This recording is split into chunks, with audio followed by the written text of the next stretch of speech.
And it was a sorry sight yesterday in Keta as hundreds of residents thronged the premises of a church to use as a makeshift accommodation after a storm surge ravaged their homes and rendered them homeless. Earlier, the MCE for the area, Maxwell Kofi Lugudo, had explained to Joy News that the assembly could not find them alternate accommodation because the arrangements with NADMO had delayed.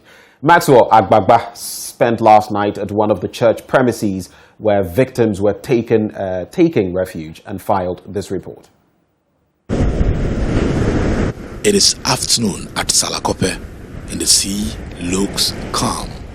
The white powdery sand here makes it more beautiful, but calm during the day, ferocious at night. It is evening and members of the Life in the World ministries are singing and dancing. The monthly revival of the church is underway.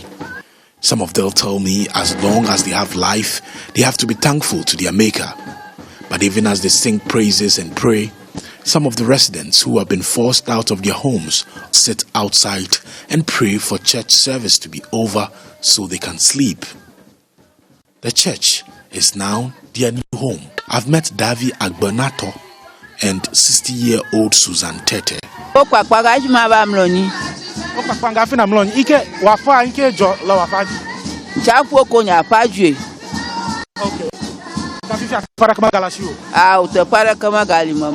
Okay. So what she's saying is that she would have to wait for the church service to end before she can sleep. I asked her, her house has been submerged, and so she doesn't have any place where she would lay her head today, and she has to wait for the church service to end before.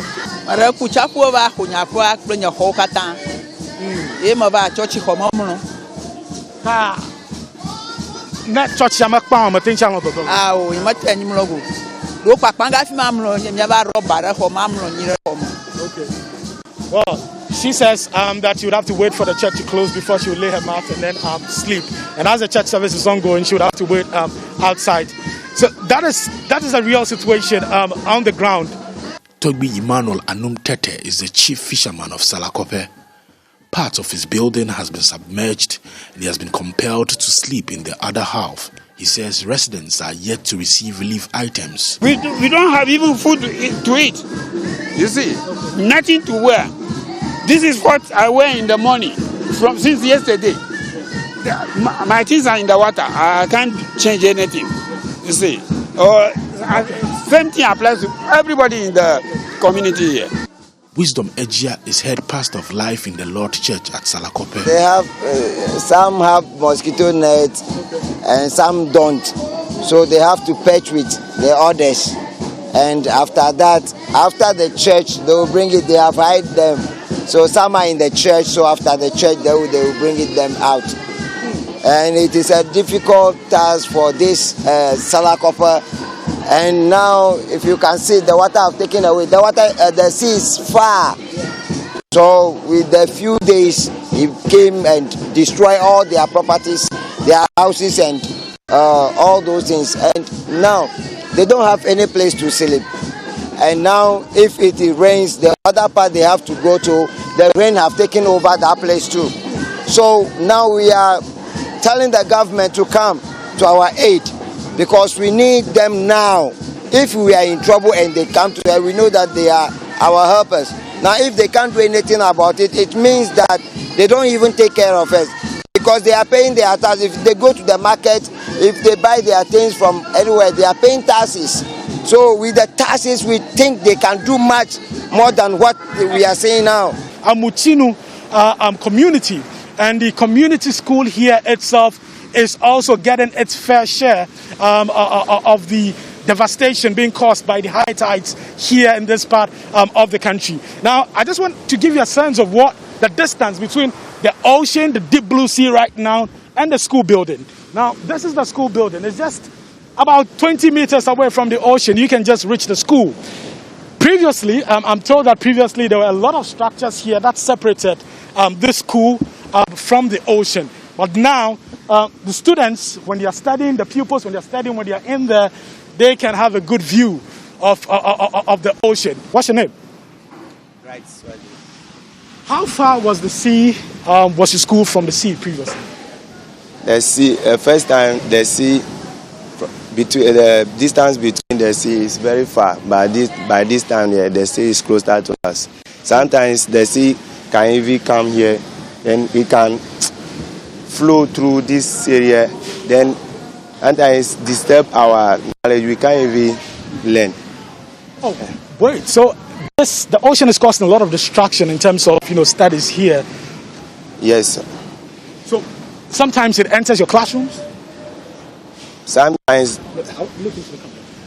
it doesn't enter the classroom, but the way the sea comes closer to our classroom, that's why if it hits the wall, then it started driving or fetching the sounds away from here. Okay. Okay. So how are you able to pay attention when you are in class? Because sometimes, we've been here, and we've been hearing the noise from the wave and all of that. How are you able to focus in class?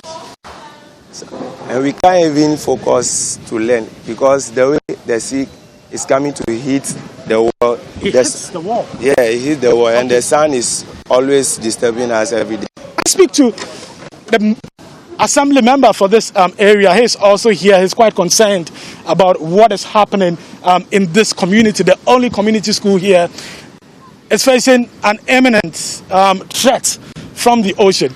Indeed, for this year alone, the school building, the distance between the school building and then the ocean could be about 200 meters. That is the distance. But because of the tidal wave effect, it has really impacted and has drawn the sea closer to the building. As you can see, you realize that now it's less than 50 meters for this building to be washed away. This school has been here for the past 30 years, and this is the only school that holds the two communities, Amutinu, Salakope, together. And this is where the school children attend school. This is the only school for the two communities? This is the only school for the two communities. And we are now facing an imminent threat because if the sea, nothing is done to protect the sea from getting closer to this building, it means that it will eventually take over the building and there will not be any school for the community. Now, as we speak, the impact of the tidal waves on the various houses has affected enrollment in the school. We used to have about 800 plus children attending this school, but because of the tidal waves, the impact of the distraction on their on livelihood, the children are unable to come to school, and so you realize now when you go to school, we have about 400 plus students at the school now. So our appeal to the President of the Republic of Ghana, as you can see now, you realize that the sea has naturally reclaimed the land. If you were to be here yesterday, you would realize that the sea was even hitting the building. Hitting the school building? Hitting the school building. Whoa. Although it has reclaimed it naturally today, it's still not enough solution. We are pleading on the President of the Republic of Ghana, His Excellency Nana Addo Dankwa Akufo-Addo, that this has become a national threat. I say it is a national threat basically because when nothing is done, like the sea defense project that was stalled, if nothing is done to extend it from here to Aflao, what will happen is that if the sea eventually takes over the main road that connects Aflao to Keta, it's going to trickle down to the lagoon side and eventually affect the main road that connects Aflao to Accra. Now, let me tell you this. Aflao border is one of the highest revenue generation points to the Republic of Ghana. And so if any activity that has to halt economic activity at the border, it means therefore that the nation is going to also lose. Well, this very morning, a team from NADMO is heading to the affected communities to provide some form of relief to victims. Joining us live with more is the acting Volta Regional NADMO Director, Mr. Ebenezer Azuma. Mr. Azuma, good morning to you. Thank you for joining the conversation. Good morning, my brother. It's a pleasure having you. Have you been able to secure some relief items for victims so far? Yeah, as I speak with you, we are on the way going to the zone. with some relief items. What relief items, to be specific? Blankets, oil, mattresses, We have what exactly? blankets, rice, oil, soap, mosquito net, coil. Those are the things we have at the moment. What quantities are we looking at? I mean, looking at the estimations of people, they number in the thousands and thousands. How many of these are we looking at? Will they suffice? Oh, yeah. For now, what we have, I think we'll be able to reach out to a larger number of people.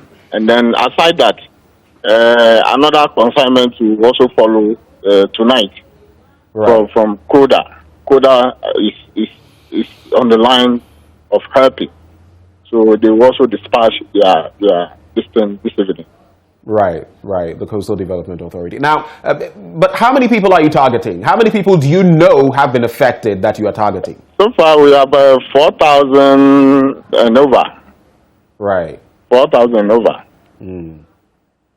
And considering that some of these people have had to be in this situation since Saturday and all of that, moving forward, apart from the relief items you're sending now and the batch that will go later in the evening, what is NADMO planning moving forward to ensure that for the period that these people will be, well, away from home, they'll be taken care of? What's the plan?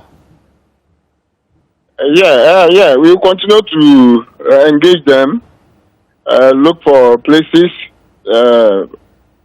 community centers, churches. We'll continue to talk to them so they can give out their premises for them to lay in their heads there for temporary as we find lasting solution to the problem. But there are some people who have not been able to make it into these makeshift enclosures or alternative accommodation like the churches and some classrooms that have been used. For such people, what is going to be your approach with them? Yeah, for such people, we are appealing to the general public, especially the communities, the areas that the tidal waves have affected. That those places that are not affected, they should at least extend helping hand to the affected ones by way of giving out, if they have excess rooms that people are not sleeping, they can give out those rooms for our friends and sisters, brothers and sisters who are affected to also have a sound sleep. Mr. Azuma, so can you confirm that by close of day, all those affected areas, I'm talking about Salakope, I'm talking about Kejikope, Abutiakope, Keta Central, in the Ketu South area, all the way to Angloga, all of these people who are stranded would get some sort of, help from NADMO? For sure. I can assure you. For sure. Well, Mr. Azuma, it's been insightful. Thank you very much for the engagement this morning. He is acting regional director of NADMO in the Volta region. He joined us for a conversation. Later on, we'll connect with my colleague Maxwell Agbagba, who is actually live there to get more details about what exactly is happening. Hello, Maxwell. Can you hear me? So I'm just trying to find out, where exactly do you find yourself this morning? And what is the state of, the community where you find yourself? So I'm at the coastline of Salakope at this point. We've been here for about 1 hour. What we are experiencing today is low tide compared to what the residents witnessed some days ago. In fact, that was the state of the ocean yesterday also. It was low tide. If you speak to them, they tell you that this is low tide compared to what they experienced hours ago. Now, what is happening is that we've seen quite a number of the residents returning home after going out there to spend the night at the residence of friends and loved ones. Yesterday, sometime around 6:30, 7 p.m., we were in the community and we saw some of them boarding vehicles to go to nearby communities like Keta to go and spend the night there. But this morning, many of them have returned to continue drying their items, which have been, some of them destroyed by the high tide, some of them also just wet. So you find mattresses outside, you find pillowcase, you find pillows also, outside here. But the information that we are getting from the National Disaster Management Organization is that there's a truck load of relief items that is being packed, and very soon we'll be heading to the Keta South constituency, and these relief items will be shared to persons who've been affected by the high tides here. Now, as at yesterday, more than 24 hours after the high tides devastated parts of this community, residents told us that they were yet to receive relief items, and indeed that is the case this morning. They've not received any relief items yet, but we've been speaking to our sources at the National Disaster Management Organization, and the person tells us that relief will soon be coming to the residents here, because they are packing relief items into a truck, and that will be heading here very soon. Now, yesterday evening, when we came here, there's a church just some distance, some meters away from this place. Many of the residents had gathered there waiting to spend the night there. They tell me that that place has become their new place of abode. Many of them who've had their houses destroyed now have to sleep in that church. But the unfortunate thing for majority of them was that there was a church service that was taking place there, so they had to wait for the church service to end before they could lay their mat and then sleep. So for those who couldn't go to their friends and loved ones, those who couldn't board a vehicle to Keta and its environs, they had to sleep in the church, which is now serving as a shelter for the residents. Let me wait. Hello, mommy. Afwan. Inkejo ala blog ya na chafu remi miti toduma yamongu kata obura toduma ekpo chienye ni lele rekaraka ta blog ya nke fike ko ina nke kwa mi fon kokoro modoji mi afu ko modoto no mi koka kore moto mi koka kore moto. Okay. Well, this woman we just met here, and she's telling me that their buildings have been destroyed by the high tides. And so what she's carrying is remnants of what is remained. She tells me that this block, she's carrying this concrete block, she's carrying, they are packing it to the side of the roads. And this is what is left of her structure. Tafifia zama fike na do, fike na mo. Moto ko mimlo, ido mo. Amlo moto. Iro. Au pleviwa.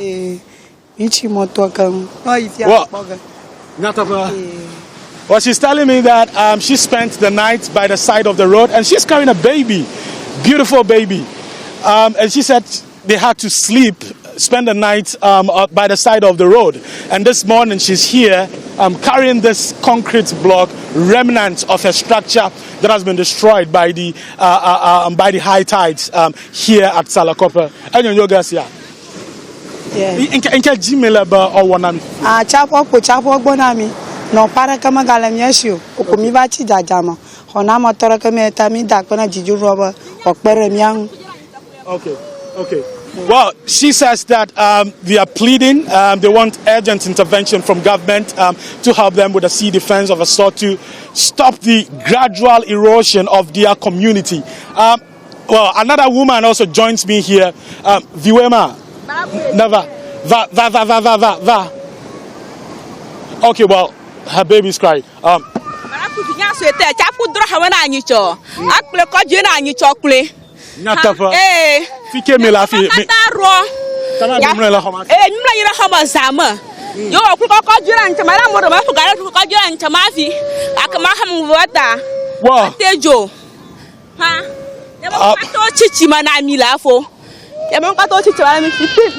heartbreaking story she's sharing with me in Ever. She's telling me that her child was nearly carried away by the tidal flood that engulfed their room. She says, but for the timely intervention of some benevolent people, her child, who is crying now, would have been dead, because as at 1 a.m. they were still sleeping in their room when their room got flooded by the sea water.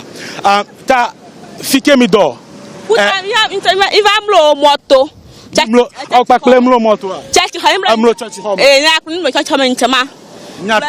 Premier view, Yabango Katami Ferro, Pajik, Amova, Pominchama, Mano, Mira Hukubare. Now, the Taparamita, let me put the Fadam Lotati. Female of the Faroha, my Tapa don't guide you. Yes, I got you to Nogamiala.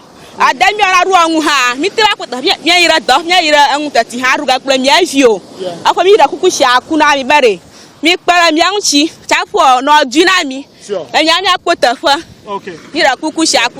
Well, all that she's saying, begging for urgent government intervention to stop the erosion of their community. Half of it is submerged now.